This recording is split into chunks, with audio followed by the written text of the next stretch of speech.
எடுத்துக்கொள்வோம். ஏசாயா 55வது அதிகாரம் 5வது வசனம். இதோ நீ அறியாதிருந்த ஜாதியை வரவழைப்பாய், உன்னை அறியாதிருந்த ஜாதி உன் தேவனாகிய கர்த்தர் நிமித்தமும் இஸ்ரவேலுடைய பரிசுத்தரின் நிமித்தமும் உன்னிடத்திற்கு ஓடி வரும்.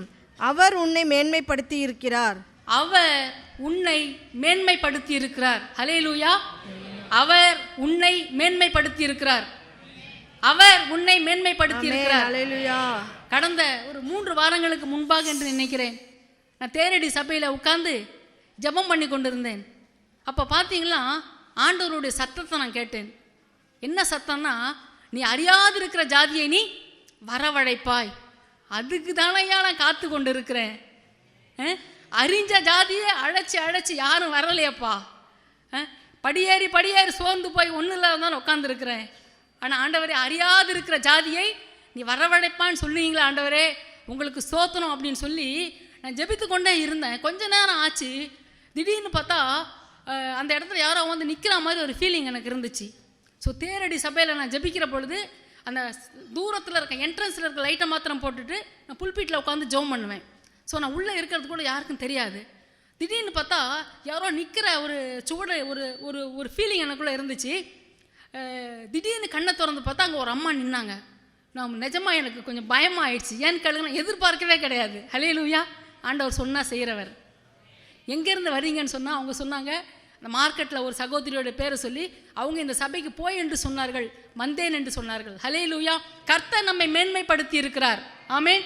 கர்த்தர் நம்மை மேன்மைப்படுத்தி இருக்கிறார். தேவன் உங்களை மேன்மைப்படுத்த போறாரு. ஹல்லேலூயா. கர்த்தர் உங்களை மேன்மைப்படுத்தி இருக்கிறாரு. சந்தோஷமாவே இல்லையா? எல்லாத்துக்கும் அப்படியே ஒரு கீ கொடுத்து, இந்த பொம்மையில் கீ கொடுப்பாங்க பாரு, கீ கொடுத்து டக்க டக்க டக்க டக்கன்னு கை அடிங்க, அந்த மாதிரியா? ஆண்டவருடைய வார்த்தை உங்களுக்கு நேரம் வரும் பொழுது அது சந்தோஷமாக நீங்கள் என்ன செய்யணும்? அக்செப்ட் பண்ணணும். உங்களை என்ன திட்டவா செய்கிறேன் காலையில் இருந்துக்கிட்டு, கர்த்தர் உங்களை மேன்மைப்படுத்தி இருக்கிறார். கர்த்தர் உங்களை மேன்மைப்படுத்த போகிறார். கர்த்தர் உங்களை உயர்த்த போகிறார். கர்த்தர் உங்களை மேன்மைப்படுத்த போகிறார். ஹல்லேலூயா. உபாகமம் 28:1 கூட நம்ம ஒரு வசனத்தை வாசிக்கலாம். எடுத்தவங்க நீங்கள் வாசிங்க. 28:1.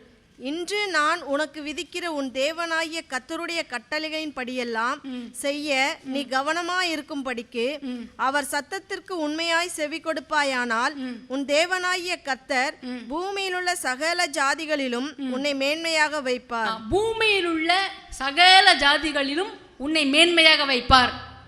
1000 பேர் பிசினஸ் ஆரம்பிக்கலாம், 1000 பேர் உன் கூட படிக்கலாம், 1000 பேர் உன்னோடு கூட போட்டிக்கு வரலாம். ஆனால் நம்முடைய தேவனாகிய கர்த்தர் என்ன செய்கிறாரு? நம்மை மேன்மையாக வைக்கிறவராக இருக்கிறார். தம்பி கூட சொன்னார், என்னுடைய பிஸ்னஸ்ஸு ரொம்ப காம்படிஷன் நிறைஞ்ச பிஸ்னஸ்ன்னு சொல்லிட்டு. ஆனால் 1000 காம்படிஷன் இருந்தாலும் தேவனாகிய கர்த்தர் அவருடைய பிள்ளைகளை மேன்மையாக வைக்கிற தேவனாக இருக்கிறார். ஹல்லேலூயா. இன்னும் கூட நம்ம 1 நாளாகமும் 29வது அதிகாரம் 12வது வசனத்தில் நம்ம வாசிக்கலாம். ஐஸ்வர்யமும் கனமும் உம்மாலே வருகிறது, தேவரே எல்லாவற்றையும் ஆளுகிறவர், உம்முடைய கரத்திலே சத்துவமும் வல்லமையும் உண்டு, எவரையும் மேன்மைப்படுத்தவும் பலப்படுத்தவும் உம்முடைய கரத்தினால் ஆகும். எவரையும் மேன்மைப்படுத்தவும் பலப்படுத்தவும் உம்முடைய கரத்தினாலே ஆகும். ஆமென். எவரையும் மேன்மைப்படுத்தவும். மனுஷன் சொல்லுவான், நீ ஒப்பேற மாட்டேன்ட்டு.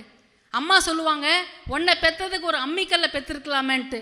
நான் சின்ன வயசில் இருக்கிறப்ப எங்கள் அம்மா இதான் என்னை பார்த்து சொன்னாங்க, உன்னை பெத்த வயிற்றில் ஒரு பிரண்டையை வச்சு நான் கட்டாமல் போனேனே அப்படின்னாங்க. உன்னை பெற்றதுக்கு ஒரு அம்மிக்கல்லை வச்சு நான் பெற்றிருக்கலாமேன்னு சொன்னாங்க, அது அரைக்கவாது செய்யுமேன்ட்டு. பொருளை உங்களையும் பார்த்து அப்படி சொல்லலாம். ஆனால் கவலைப்படாதீங்க, கர்த்தர் உங்களை மேன்மைப்படுத்த போகிறார். ஏனென்றால் நம்முடைய ஆண்டவர் எப்படிப்பட்டவர்? எவரையும் மேன்மைப்படுத்தவும் எவரையும் பலப்படுத்தவும் அவரால் ஆகும். ஹல்லேலூயா. இன்னும் கூட தாவீது இன்னும் கூட அட்வான்ஸாக சொல்கிறார். 1 நாளாகமம் 17:17.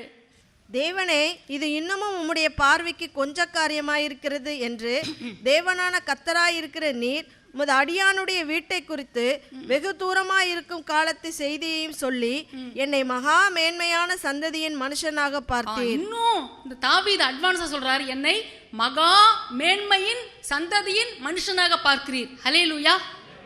பாருங்க, உலகத்துல எத்தனையோ மக்கள், எத்தனையோ விதமான மக்கள் இருக்கிறாங்க. இந்த உலகத்துல இருக்கிற மக்கள் வித்தியாசமான காரியத்தை மேன்மையா நினைக்கிறாங்க. அதான் தாவீது சொல்றாரு, சிலர் ரதங்களை குறித்தும் சிலர் குதிரைகளை குறித்தும் மேன்மை பாராட்டுகிறார்கள். ரதம் குதிரைகள் அவர்களுக்கு மேன்மை. ஆனா நம்முடைய மேன்மை யார் தான்? கர்த்தர் தான். நம்மளை மேன்மைப்படுத்துறது யார் தான்? தேவன் தான். சிலர் படிப்பை வரைய மேன்மையா நினைப்பாங்க, பதவியை மேன்மையா நினைப்பாங்க, அந்தஸ்தை மேன்மையா நினைப்பாங்க, வசதிகளை வாய்ப்புகளை மேன்மையா நினைப்பாங்க. இதுதான் உலகத்துக்கு மேன்மை. ஆனா இதெல்லாம் ஆண்டவருடைய பார்வையில பெரிய மேன்மையே கிடையாது. ஆமே. தாவீது சொல்றாரு, அவர் சிறியவனை புழுதியிலிருந்து எடுத்து எளியவனை குப்பை நின்று உயர்த்துகிறார். இதை கேட்டுட்டு இருக்காருமே அந்த தேவ பிள்ளைகளே. இப்போ நீங்கள் இங்கே இருக்கிறீங்க, ஆண்டவர் உங்களை உயர்த்தி வச்சிருக்கிறாரு, ஆசீர்வதிச்சு வச்சிருக்கிறாரு. ஆரம்ப நிலைமையில நீங்கள் இருந்த நிலைமைகளை யோசிச்சு பாருங்களேன். இந்த பட்டத்தோட நீங்கள் வளர்ந்தீங்களா? ஒரு பெரிய பேக்ரவுண்டோட நம்ம வந்தோமா? ஒரு பெரிய வசதியோட வந்தோமா? ஒரு பெரிய அந்தஸ்தோட வந்தோமா? இப்போ இருக்கிற மாதிரி காரு, வீடு, வசதிகள், வாய்ப்புகள், நல்ல ஒரு டிசக்னேஷன், நல்ல ஒரு கெசட்டட் ரேங்க்ல இருந்து நம்ம போடுற சைனு, அதெல்லாம் அப்படியே தான் வந்தோமா? நம்ம உங்களை என்ன உயர்த்தினது யாரு? மேன்மைப்படுத்துகிற தேவன். சொல்லுங்க பாப்பா, மேன்மைப்படுத்துகிற தேவன். இன்னொருக்கா சொல்லுங்க. எவரையும் மேன்மைப்படுத்துகிற தேவன். மனுஷன் முகத்தை பார்ப்பான், ஆனா கர்த்தர் யாரையும் ஆசீர்வதிக்க முடியும். ஹல்லேலூயா. எவனையும் ஆசீர்வதிக்க முடியும், எவரையும் ஆசீர்வதிக்க முடியும். கர்த்தர் நம்மை மேன்மைப்படுத்த விரும்புகிறவர். ஹல்லேலூயா.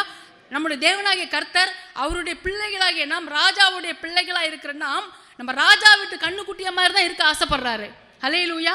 வேதத்துல எத்தனையோ சாதாரண ஆரம்பமுடைய மக்களை தேவன் மேன்மையாக வைக்கிறது நம்ம வேதத்துல வாசிக்கிறோம். இந்த உலகத்துல இருக்க மேன்மை எல்லாம் புல்லு பூண்டு மாதிரி இருக்கிற மகிமை மாதிரி தான். இன்னைக்கு பார்த்தா அந்த புல்லு ரொம்ப ரொம்ப குளோரியஸா இருக்கிற மாதிரி இருக்கும். நாளைக்கு பார்த்தா அந்த மகிமை எங்க போச்சுன்னே தெரியாது. காஞ்சி கருவாடா விறகு எரிக்கிறதுக்கு ஒரு சருக மாதிரி தான் போகும். ஆனால் தேவன் நம்மை ஆசீர்வதிக்கிற விதம் அப்படி அல்ல. தேவன் நம்மை அப்படி ஆசீர்வதிக்கிறது அல்ல. அவர் இன்னும் மகா மேன்மையின் மனுஷனாக உங்களை என்னைய மாற்ற போதுமானவராக, வல்லவராக அவர் இருக்கிறார். ஹல்லேலூயா. நீங்க யோசுவா புஸ்தகத்தை கூட எடுத்துக்கலாம். 3வது அதிகாரம் 7வது வசனம். கர்த்தர் யோசுவாவை நோக்கி, நான் மோசேயோடு இருந்தது போல உன்னோடும் இருக்கிறேன் என்பதை இஸ்ரவேல் எல்லாரும் அறியும்படிக்கு இன்று அவர்கள் கண்களுக்கு முன்பாக உன்னை மேன்மைப்படுத்துவேன்.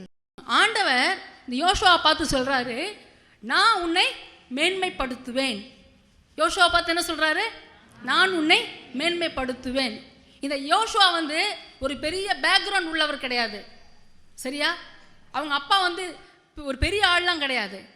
நூனின் குமாரனாகிய யோசுவா, அது ஒன்று தான் அவனை பற்றி வேதத்தில் எழுதப்பட்டிருக்கிறது. இன்னைக்கு நிறைய தலைவர்களை பாருங்க. அந்த தலைவர்கள் அவங்களுக்கு பிறகு அந்த பேனரில் அவங்க பிள்ளைகள் வருவாங்க. அப்புறம் அந்த அந்த தலைவரோட பிள்ளைகளுக்கு பிறகு அந்த தலைவரோட பேர பிள்ளைகள் வருவாங்க. ஸோ இவங்களே அந்த பேனரை ஏற்படுத்தி கொண்டதால யாரோ ஒருத்தர் சம்பாதிச்சு வச்சு அந்த நிழல் இவர்கள் வந்து விடுவார்கள். ஆனால் அந்த யோசுவாவை பார்த்து கர்த்தர் சொல்றாரு, நான் உன்னை மேன்மைப்படுத்துவேன். ஹல்லேலூயா. வேதத்தில் உபாகமம் புத்தகத்தில் நம்ம வாசிக்கிறோம், கர்த்தர் ஒருவனே அவனை நடத்தினார். ஹல்லேலூயா. கர்த்தர் ஒருவனே அவனை நடத்தினார். அருமையான தேவ பிள்ளைகளை, கர்த்தர் மாத்திரமே உங்களை நடத்தின அனுபவம் உங்களுக்கு இருக்குதா? யோசுவாவை ஆண்டவர் மேன்மைப்படுத்துகிறார். சாதாரண அந்த யோசுவாவை பற்றி வேதத்தில் பார்க்குறோம், மோசேயின் ஊழியக்காரனாகிய யோசுவா. இன்னும் கூட ஒரு டிகிரேட் பண்ணி சொல்கிறேன், மோசேயின் வேலைக்காரனாகிய யோசுவா. அந்த யோசுவாவை தான் ஆண்டவர் என்ன செய்கிறாரு? மேன்மைப்படுத்துகிறார். ஹல்லேலூயா. தாவீது சொன்னது மாதிரி எவரையும் மேன்மைப்படுத்த உம்மாலே ஆகும். நீ சொல்லுங்க, ஆண்டவர் என்னை மேன்மைப்படுத்துவார். ஆண்டவர் என்னை மேன்மைப்படுத்துவார். ஒருவேளை நடக்கிற சூழ்நிலையெல்லாம் பார்த்து நொந்து நூலாகி, எனக்கு ஒரு உயர்வே இல்லையா ஆண்டவரே, எனக்கு ஆசீர்வாதமே இல்லையா, 5 ரூபாய்க்கும் 10 ரூபாய்க்கும் நான் இப்படி தான் கஷ்டப்பட்டு என் வாழ்க்கையை நான் ஓட்டணுமா, ஒரு சின்ன ஒரு ஆசீர்வாதம் கூட இல்லாமல் எவ்வளவு நாள் தான் நான் என் வாழ்க்கையை நான் கழிக்கிறது அப்படின்னு நீங்கள் 1000 கேள்வியோட இந்த இடத்துல உட்கார்ந்து கொண்டு இருக்கலாம். இதை கேட்டுக்கொண்டு இருக்கிற அருமையான தேவ பிள்ளைகளே, தேவன் உங்களை மேன்மைப்படுத்துகிற தேவனாக இருக்கிறார். தேவன் உங்களை ஆசீர்வதிக்கிற தேவனாக இருக்கிறார். ஹல்லேலூயா. இந்த யோசுவாவை ஆண்டவர் மேன்மைப்படுத்தினார். எவரையும் மேன்மைப்படுத்த ஆகும்னு தாவீது சொல்றாரு. அதே நேரத்தில் ஒரு விஷயத்தை நம்ம அறிஞ்சு கொள்ளணும். தேவன் யாரை மேன்மைப்படுத்த விரும்புகிறாரோ அவரை அவங்கள மேன்மைப்படுத்துறதுக்கு சில காரியங்களை எதிர்பார்க்கிறார். போறவன் வரவனுக்கெல்லாம் அள்ளி கொடுக்க ஆண்டவர் விருப்பப்பட்டாலும் அதற்கு யார் பாத்திரவானோ அவர்களுக்கு தான் ஆண்டவர் தருவார். அல்லேலூயா. ஆண்டவர் வசனத்தில் சொல்லியிருக்கிறார், செய்யும்படி உனக்கு நேரிடுகிறத எவனுக்கு செய்யத்தக்க வேண்டுமோ அவனுக்கு நீ செய். ஒரு சாதாரண நமக்கே ஒரு அட்வைஸ் ஆண்டவர் கொடுக்கும்போது எவனுக்கு செய்யணுமோ அவனுக்கு தான் நீ செய்யணும். எவனுக்கு செய்ய வேண்டி இருக்கிறதோ, எவருக்கு செய்ய வேண்டி இருக்கிறதோ, யாருக்கு செய்ய வேண்டி இருக்கிறதோ அவர்களுக்கு தான் செய்ய வேண்டும். ஸோ இப்படி ஒரு பிரின்சிபலை வச்சிருக்கிற ஆண்டவர் மேன்மையை நமக்கு கொடுக்க வேண்டும் என்றாலும் சில பிரின்சிபல்ஸை வச்சிருக்கிறார். நம்ம இடத்துல சில காரியங்களை எதிர்பார்க்கிறார். ஒரு கவர்மெண்ட் ஒரு லோன் கொடுக்குறாங்கன்னு சொன்னால் அவங்க சொல்லுவாங்க, நீ எவ்வளோ கொண்டு வர, நான் இவ்வளோ தரேன். ஸோ நம்முடைய எஃபோர்ட் இருக்கும் பொழுது ஆண்டவர் கூட நமக்கு ஹெல்ப் பண்ணுகிறார். ஆமென். ஆண்டவருடைய செயல்படுகிற விதங்கள் வித்தியாசமாக இருக்கும்.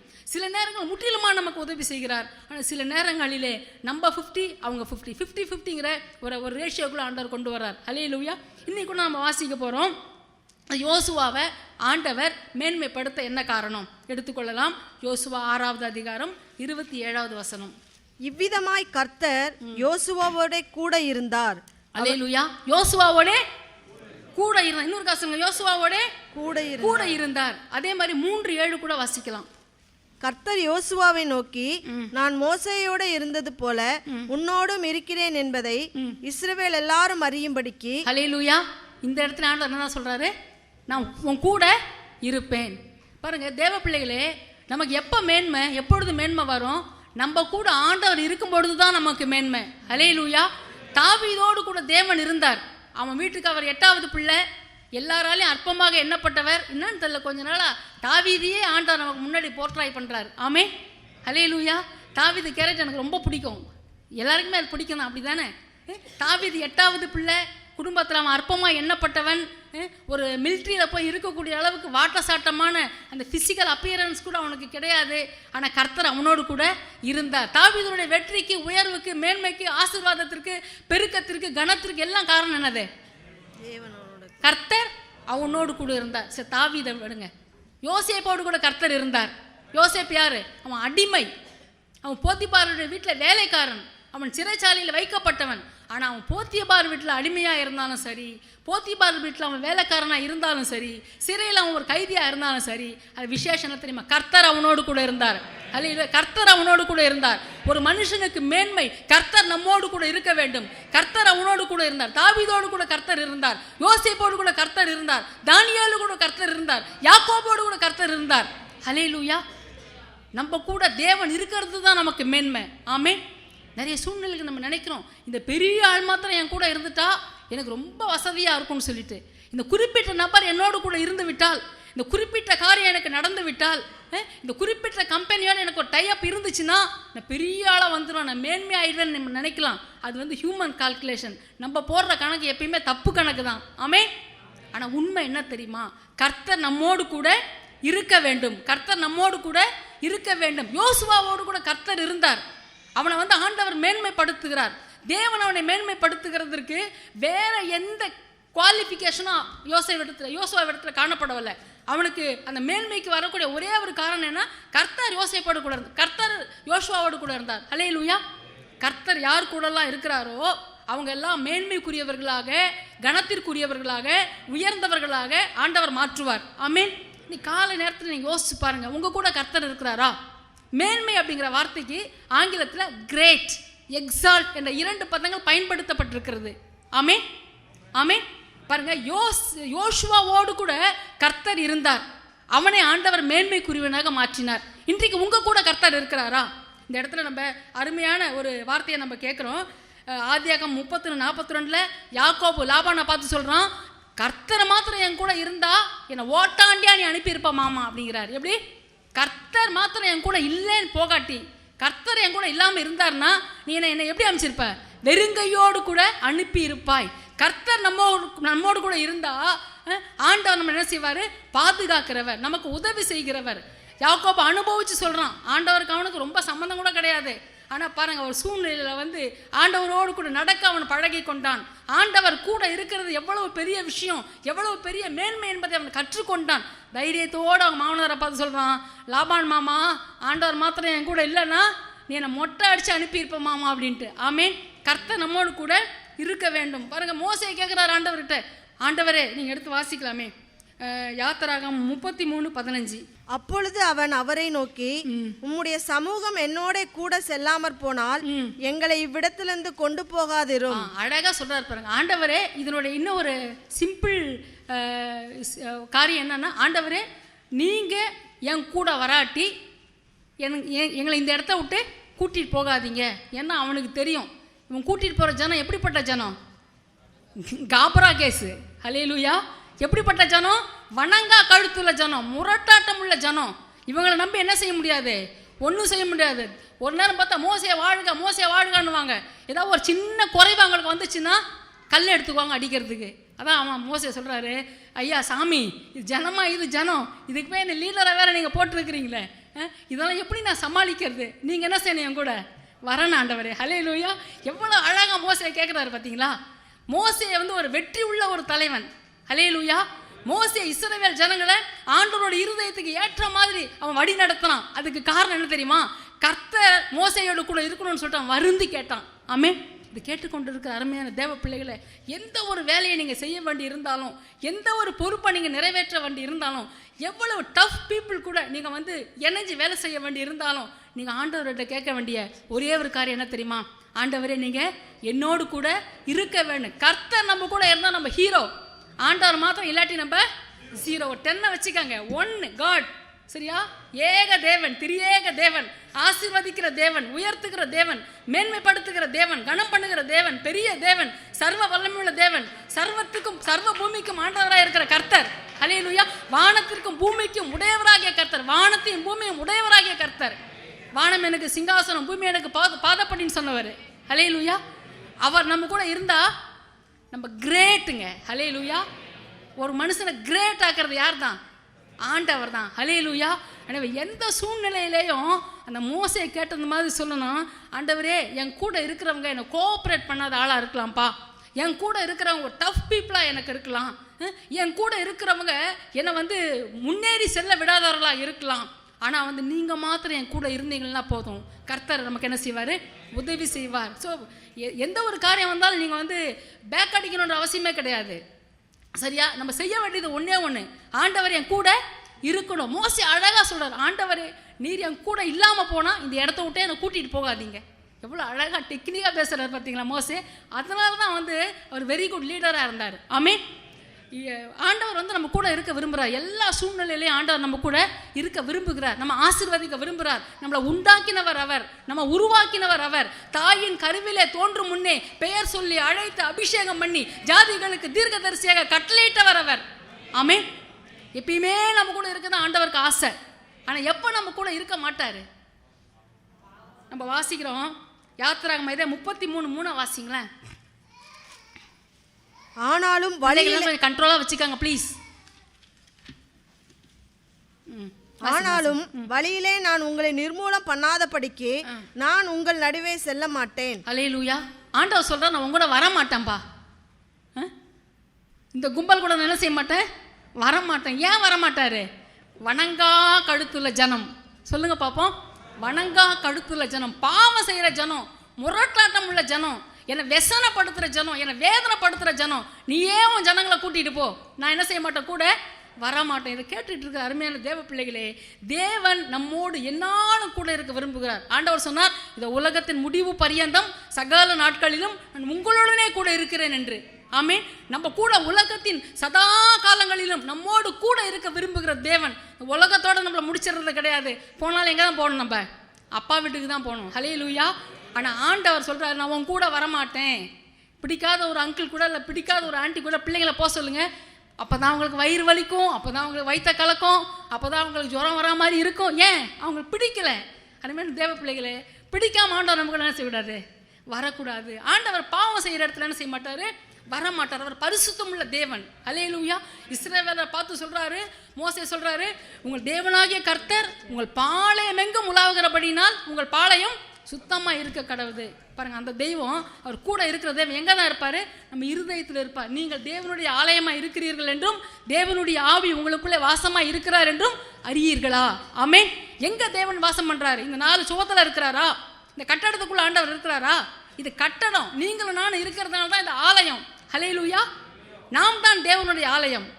அந்த ஆலயம் பரிசுத்தமாக இருக்கிறது. தேவனுடைய ஆலயத்தை ஒருவன் கெடுத்தால் தேவன் அவனை கெடுப்பார். ஸோ பரிசுத்தம் இல்லாத இடத்துல ஆண்டவர் இருக்க மாட்டார் நான் சொல்ல வரல, ஆனால் கிரியை செய்ய மாட்டார். ஆமென். ஆண்டவர் விடுதலையாக செயல்பட விடாதபடிக்கு நம்ம என்ன செய்யணும்? நம்ம பாவம் வர கட்டி போட்டுரும். சில வீட்டிலலாம் பார்த்தீங்கன்னா ஐயாவுக்கு எல்லா டேலண்ட்டும் இருக்கும், எல்லாம் வசதி இருக்கும், வேலை இருக்கும், சம்பளம் இருக்கும், நாலேஜ் இருக்கும், எல்லாம் நல்லா இருப்பார். ஆனால் அம்மா என்ன செய்வாங்க? அங்கே அராஜகம் மேலே இருக்கும். ஐயா ஆமா சாமி போட்டுட்டு ஃப்ரீயாக ஒன்றும் செய்யவே முடியாது. அவ்வளோ திறமைகள் இருந்தாலும் அப்படியாவது இருக்கீங்களா? இல்லை ஒருத்தர் பார்க்குறத பார்த்தா எனக்கு சந்தேகமாக இருக்குது. எனக்கு தெரிஞ்ச அப்படி யாரும் கிடையாது. சரியா? அவருக்கு எல்லா டேலண்ட்டும் இருக்கும், எல்லா எஃபிஷியன்சியும் இருக்கும், எல்லா திறமைகளும் இருக்கும், எல்லா தாளந்துகளும் இருக்கும். இந்த அம்மாவுடைய அராஜகம் இவர் பெட்டிப்பாம்பு மாதிரி எல்லாத்துக்கும் ஆமாஞ்சாமி போட வேண்டியிருக்கும். இல்லாட்டி அமைதியாக அவருடைய ஃபீலிங் கூட சொல்ல முடியாமல் இருக்கும். அருமையான தேவ பிள்ளைகளே, நம்ம பாவம் செய்தால் நம்ம ஆண்டவரை இப்படிப்பட்ட ஒரு சூழ்நிலைக்குள்ளே தான் நம்ம தள்ளுகிறோம். ஆமே. எதெல்லாம் பாவமா? மாம்சத்தின் கிரியைகள் வெளியரங்கமாக இருக்கிறது. கலாத்தியர் எடுத்து நீங்கள் வாசிங்க. தேவன் எப்பயுமே நம்ம கூட வெசனமாக இருக்கக்கூடாது, நம்ம கூட ஹாப்பியாக இருக்கணும். தேவன் சந்தோஷமாக இருந்தால் தான் அது நமக்கு ஆசீர்வாதம். சில வீட்டில் அப்பா சந்தோஷமாக இருந்தால் பிள்ளைங்களுக்கு வேண்டியதெல்லாம் கிடைக்கும், வீட்டுக்கு வேண்டியதெல்லாம் கிடைக்கும். ஏன்? அப்பா சந்தோஷமாக இருக்கிறார். அப்பாவை சந்தோஷமாக வச்சுக்கிட்டா வேண்டியதெல்லாம் நமக்கு கிடைக்கும். ஆமென். எடுத்து வாசிங்க கலாத்தியர். மாம்சத்தின் கிரியைகள் வெளியரங்கமாக இருக்கின்றன. மாம்சத்தின் கிரியைகள் வெளியரங்கமாக இருக்கின்றன. அவையாவன: விபச்சாரம், வேசித்தனம், அசுத்தம், காமவிகாரம், விக்கிரக ஆராதனை, பில்லி சூனியம், பகைகள், விரோதங்கள், வைராக்கியங்கள், கோபங்கள், சண்டைகள், பிரிவினைகள், மார்க்க பேதங்கள், பொறாமைகள், கொலைகள், வெறிகள், களியாட்டுகள் முதலானவைகளே. இன்னும் கூட நான் சொல்றேன்: குடிகள், போதை வஸ்துக்கள், லாகிரி வஸ்துக்கள், கசப்பு, வெறுப்பு, மண்ணியாத குணம், விக்கிரக ஆராதனை சேர்த்துக்காங்க. இதெல்லாம் நம்ம வாழ்க்கையில நம்மளை கரெக்ட் பண்ணுதோ அதெல்லாமே ஆண்டவருக்கு பிரியமில்லாது தான். யோசிச்சு பாருங்க, இதுல என்ன இருக்கு நமக்கு? 10ல் 9 இருந்து 9 இல்லாமல் இருந்து 1 இருந்தாலும் அது 10 இருக்கிறதுக்கு தான் சமானம். அல்லேலூயா. நீ யோசிச்சு பாருங்க, ஆண்டவர் ஆசீர்வதிக்கிற தெய்வம். என் பிள்ளை மவராசா நல்லா இருன்னு நினைக்கிற தெய்வம். ஆனால் அவரை நம்ம செயல்படாமல் நம்ம செய்கிறோமா? கர்த்தர் நம்ம கூட இருக்கணும். ஏன் இருக்கணும்? நமக்கு வழி காட்டுவார். நான் உனக்கு போதித்து நீ நடக்க வேண்டிய வழியை உனக்கு காட்டுவேன்னு சொல்லுவார். நம்ம மூளை குழம்பி செய்யலாமா வேணாமன்றப்ப செய்யணுமா வேணான்றதை கரெக்டாக சொல்லுவார். அல்லேலூயா. நமக்கு விரோதமாக ஆள் வரும்படுது, ஒத்திக்க என் பிள்ளை நீ தொட்டைன்னா அவ்வளோ தொலைச்சி விடுவேன் அப்படின்னு உனக்காக பேசுவார். அல்லேலூயா. எவ்வளோ அன்புள்ள தெய்வம். எல்லா ப்ரொவிஷன்ஸ் ஆண்டவர் நமக்கு கொடுக்குறாரு. ஆண்டவர் நம்ம கூட இருந்தா. ஆனால் அந்த கெட்ட பிசாசு என்ன செய்கிறான்? அவருடைய ஃபுல் பவர் நம்ம வாழ்க்கையில் நம்ம அனுபவிக்க முடியாத மாதிரி ஏதாவது ஒன்று நம்மளை போட்டுடலாம். கண்களின் நீச்சை, மாம்சத்தின் நீச்சை, ஜீவனத்தின் பெருமை, ஆண்டவருடைய சித்தத்துக்கு விரோதமாக செயல்படுற காரியம், ஆண்டவரை வெசனப்படுத்துகிற காரியம், ஆண்டவரை வேதனைப்படுத்துகிற காரியம், ஆண்டவர் ஒன்று சொன்னால் நம்ம ஒன்று செய்ய வைக்கிறது, இதெல்லாம் பிசாசு செய்கிற வேலை. ஆனால் பாருங்கள், ஆண்டவர் உங்கள் கூட இருந்தார்னா உங்களுடைய ஒவ்வொரு ஸ்டெப்பாக நீங்கள் என்ன செய்வீங்க? ப்ரொசீட் பண்ணி முன்னேறி போயிட்டே இருப்பீங்க. அல்லேலூயா. யோசேப்போடு கூட கர்த்தர் இருந்ததுக்கு அதுதான் ஒரு காரணம். நீங்கள் கேட்கலாம், ஏசப்பா கூட இருந்தார்னா, ஆண்டவர் கூட இருந்தார்னா பிரச்சனையே வராதா? கஷ்டமே வராதா? வியாதியே வராதா? போராட்டமே வராதா? ஒன்றுமே வராதா? வரும்.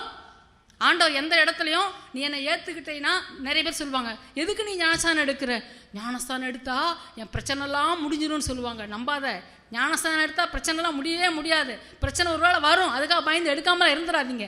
எதுக்கு சொல்லவும் நான் உடன்படிக்கை, நான் ஆண்டவருக்கு கீழ்ப்படுகிறேன். ஆமே. ஆண்டவர் சொல்றாரு, உலகத்திலே உங்களுக்கு உபத்திரவங்கள் உண்டு, திடன் கொள்ளுங்கள், ஆனாலும் நான் உலகத்தை ஜெயித்தேன். ஆமீன். நமக்கு வர்ற பிரச்சனைகளில், நமக்கு வர்ற கஷ்டங்களில், நமக்கு வர்ற பாடுகளில், நமக்கு வர்ற போராட்டங்களில், நமக்கு வர்ற நிந்தைகளில், நமக்கு வர்ற அவமானங்களில் நம்ம மாத்திரம் இல்லை, நமக்கு முன்னாடி ஒரு ராஜா இருக்கிறாரு. ஏமா நீ கவலைப்படாதம்மா, நான் ஜெயிச்சிட்டம்மா. ஹல்லேலூயா. ஒரு பள்ளி ஓடுதுன்னா அந்த பள்ளியை பார்க்க நம்ம பயப்படும் பொழுது அப்பா சொல்வார், நீ கவலைப்படாத, டேடி அதை கொண்டு போட்டுட்டேன். ஹல்லேலூயா. அப்பா அதை எல்லாத்தையும் வேனிஷ் பண்ணிட்டார், வாஷ் அவுட் பண்ணிட்டாரு. நம்ம மிதிக்கிறது என்னத்தை தான் மிதிக்கிறோம்? செத்த பள்ளியை தான் மிதிச்சிட்டு இருக்கிறோம். ஆமீன். எதுக்கு சொல்ல வர்றேன்னா, கர்த்தர் கூட இருந்தால் கஷ்டமே வராது அப்படி கிடையாது, பிரச்சனையே வராது அப்படி கிடையாது, போராட்டமே வராது அப்படி கிடையாது, எல்லாம் வரும். அதான் வேதத்தில் எழுதப்பட்டிருக்கு, நீதிமானுக்கு வரும் துன்பங்கள் அநேகமாக இருக்கும். ஆண்டவரே, பக்கத்து வீட்டுக்காரன் எவ்வளோ ஸ்மூத்தாக லைஃப்பை ரன் பண்ணுறான், அவன் நினச்சதெல்லாம் வாங்குறான், விரும்புறதெல்லாம் சாப்பிட்றான், கண்ட இடத்துக்கும் போகிறான், அவனுக்கு மாத்திரம் அப்படியே குமியான்னு குமியுது. ஆண்டவரே, எனக்கு மாத்திரம் ஒன்றும் இல்லையா ஆண்டவரே? ஆண்டவர் சொல்ற, அதான் மகளே, அதான் மகனே, சொல்லிட்டேனே, கர்த்தர் நீதிமானுக்கு வரும் துன்பங்கள் அநேகமாக இருக்கும். ஆனால் அடுத்து யோசிங்க, ஆனாலும் அவைகள் எல்லாவற்றிலும் நின்று அவனை கர்த்தர் விடுவிப்பார். சொல்லுங்க பாப்போம், நின்று அவனை கர்த்தர் விடுவிப்பார். சொல்லுங்க, விசுவாசம் இருந்தால் சொல்லுங்க. உங்க வாழ்க்கையில பலவிதமான உபத்திரவங்களுக்கு நேரம் நீங்க போய் கொண்டு இருக்கலாம், பலவிதமான பலவீனங்களுக்கு நேரம் நீங்க போய் கொண்டு இருக்கலாம். விசுவாசத்தோடு கூட அறிக்கை இடுவீங்களா? கர்த்தர் நின்று அவனை விடுவிப்பார், கர்த்தர் நின்று என்னை விடுவிப்பார். உங்க பேரை போட்டு சொல்லுங்க, கர்த்தர் கலாவை நின்று விடுவிப்பார். ஹல்லேலூயா, ஹல்லேலூயா. அதுதாங்க கர்த்தர் நமக்குள்ள இருக்கிற மேன்மை. ஹல்லேலூயா, ஹல்லேலூயா. ஆண்டவர் ஒவ்வொரு சூழ்நிலைகளிலையும் நமக்கு கூட இருக்கணும். எல்லா சூழ்நிலைகளிலும் தேவன் நமக்கு உதவி செய்வார். அவருக்கு பிடிக்காத அருவருப்பான காரியங்கள், அவர் அசூசிப்படுகிறதான காரியங்கள், அவர் வேதனைப்படுத்துகிற காரியங்கள் நம்மிடத்தில் காணப்படுமே என்றால் அது அவருக்கு ஒன்றும் நஷ்டம் கிடையாதுங்க, நமக்கு தான் நஷ்டம். ஆமென். இந்த காலை நேரத்தில் நல்ல ஒரு தீர்மானத்தை எடுங்க. ஏசப்பா, என் வாழ்க்கையில் எவ்வளோ பிரச்சனை வந்தால் பரவாயில்ல, எவ்வளோ கஷ்டம் வந்தால் பரவாயில்ல, எவ்வளோ நெருக்கடி வந்தால் பரவாயில்ல, எவ்வளோ சோதனை வந்தால் பரவாயில்ல, எல்லா சூழ்நிலையிலையும் ஆண்டவரே உமக்கு பிரியமில்லாத எதையுமே நான் செய்திடக்கூடாது. ஆண்டவரே, இந்த தீர்மானத்தை யாரும் எடுத்துக்கொண்டு இருக்கிறீங்களா? தேவன் உங்களை ஆசீர்வதிக்கிறார், தேவன் உங்களை ஆசீர்வதிக்கிறார், தேவன் உங்களை உயர்த்த போகிறார். ஹல்லேலூயா. கர்த்தர் நம்மோடு கூட இருக்க வேண்டும். கர்த்தர் நம்மோடு கூட இருக்கிறது தான் நமக்கு மேன்மை. 1000 பேர் நமக்கு விரோதமாக வந்தாலும், 1000 பிரச்சனைகள் நமக்கு வந்தாலும், ஒரே ஒரு கர்த்தர் நம்ம கூட இருந்துட்டான்னா போதும். 1000 என்ன, 10000 என்ன, 16 × 10000 என்ன, எல்லாவற்றிலும் நின்று ஜெயிக்க ஆண்டவர் உங்களுக்கு துணை செய்வார். ஆமென். யோசுவாவை தேவன் மேன்மைப்படுத்தினதற்கு ஒரு காரணம், கர்த்தர் அவனோடு கூட இருந்தார். நீங்கள் ஆண்டவர்கிட்ட கேளுங்க, ஆண்டவரே என்னோடு கூட இருங்க, ஆண்டவரே என்னோடு கூட இருங்கப்பா, என் குறைவுகளை எனக்கு மன்னிங்க, என் பலவீனங்களை எனக்கு மன்னிங்க, என் பாவங்களை எனக்கு மன்னிங்க, என் அக்கிரமங்களை எனக்கு மன்னிங்க. அருமையான சகோதரனே, கர்த்தருடைய வார்த்தையை கேட்டு கேட்டு கேட்டு பல தடவை கேட்டோம், இன்னும் இருதயத்தை நீங்கள் கடினப்படுத்தி கொண்டே இருப்பீங்கன்னா கர்த்தருடைய ஆவி உங்களோடு கூட போராடாது. அடிக்கடி கடிந்து கொள்ளப்பட்டு பிடரியை கடினப்படுத்துகிறவன் சகாயமின்றி சடுதலில் நாசம் அடைவான். மனம் திரும்பணும் நீங்க நினைக்கிறது கூட ஒரு சந்தர்ப்பம் இல்லாம போகும். ஆனா ஆண்டவர் உங்களை நேசிக்கிறார், ஆண்டவர் உங்களை ஆசீர்வதிக்க விரும்புகிறார். நீங்க நிராதரவா போகிறது ஆண்டவரோட விருப்பம் கிடையாது. உங்களுக்கு உதவி செய்யும்படியாகத்தான் கர்த்தர் இந்த காலை நேரத்திலே இந்த 7 பொன் குத்து விளக்குகளுக்கு மத்தியில் உலாவுகிற தேவன் இங்கே உலாவி கொண்டிருக்கிறார். ஹல்லேலூயா. கர்த்தருடைய சத்தத்தை உங்களால் கேட்க முடியுதா? ஆண்டவருடைய துடிப்பை உங்களால் பார்க்க முடியுதா? கர்த்தர் தான் உங்க கூட பேசுறாங்க, உங்களால் உணர முடியுதா? அப்படி உணர்ந்தீங்கன்னா உங்களை மாதிரி பாக்கியவான் வேற யாரும் கிடையாது, உங்களை மாதிரி பாக்கியவதி வேற யாரும் கிடையாது. அடுத்து இன்னொரு காரியத்தை பார்க்கலாம். யாத்திராகமம் 33:11. ஒருவன் தன் சிநேகிதனோட பேசுவது போல கர்த்தர் மோசேயோட முகமுகமாய் பேசினார். பின்பு அவன் பாளையத்துக்கு திரும்பினான். நூனின் குமாரனாகிய யோசுவா என்னும் அவனுடைய பணிவிடைக்காரனாகிய வாலிபன், நூனின் குமாரனாகிய யோசுவா என்கிற அவருடைய பணிவிடைக்காரனாகிய வாலிபன் ஆசரிப்பு கூடாரத்தை விட்டு பிரியாதிருந்தான். ஆசரிப்பு கூடாரத்தை விட்டு பிரியாதிருந்தான். ஹல்லேலூயா. ஆசரிப்பு கூடாரத்தை விட்டு பிரியாதிருந்தான். அன்றைக்கு இஸ்ரவேலர்கள் வனாந்தரத்திலே பிரயாணம் பண்ணின பொழுது தேவன் தங்குகிற ஸ்தலமாக ஆசரிப்பு கூடாரத்தை நிர்ணயித்தார்கள். அந்த ஆசரிப்பு கூடாரத்தில் விட்டு இந்த நூனின் குமாரனாகிய யோசுவா என்ன செய்யறான்? பிரியாதிருந்தான். இது கேட்டுக்கொண்டிருக்கிற அருமையான தேவ பிள்ளைகளே, இன்றைக்கு எது ஆசரிப்பு கூடாரம்? தேவனுடைய ஆலயம் தான் ஆசரிப்பு கூடாரம். நீங்கள் உட்கார்ந்துட்டு இருக்கிறீங்களே, நீங்கள் அட்டன் பண்ணுறீங்களே, நீங்கள் திருவிருந்து எடுக்கிறீங்களே, இந்த சபை தான் உங்களுக்கு ஆசரிப்பு கூடாரம். ஹல்லேலூயா. அந்த நூனின் குமாரனாகிய யோசுவாவினுடைய மேன்மைக்கு அடுத்த ஒரு முக்கிய காரணம் என்னது? அவன் ஆலயத்தை விட்டு பிரியாதிருந்தான். பாருங்க, வயசு போன பிறகுதான் சர்ச்சில் ஜெபம் பண்ணணும் கிடையாது. அவன் என்ன போட்டிருக்கான பற்றி வாலிபன். இதை கேட்டுக்கொண்டிருக்கிற அருமையான வாலிப தங்கச்சி, வாலிப தம்பி, ஆசரிப்பு கூடாரத்தை விட்டு பிரியாது இருக்கிற அனுபவம் இருக்குதா?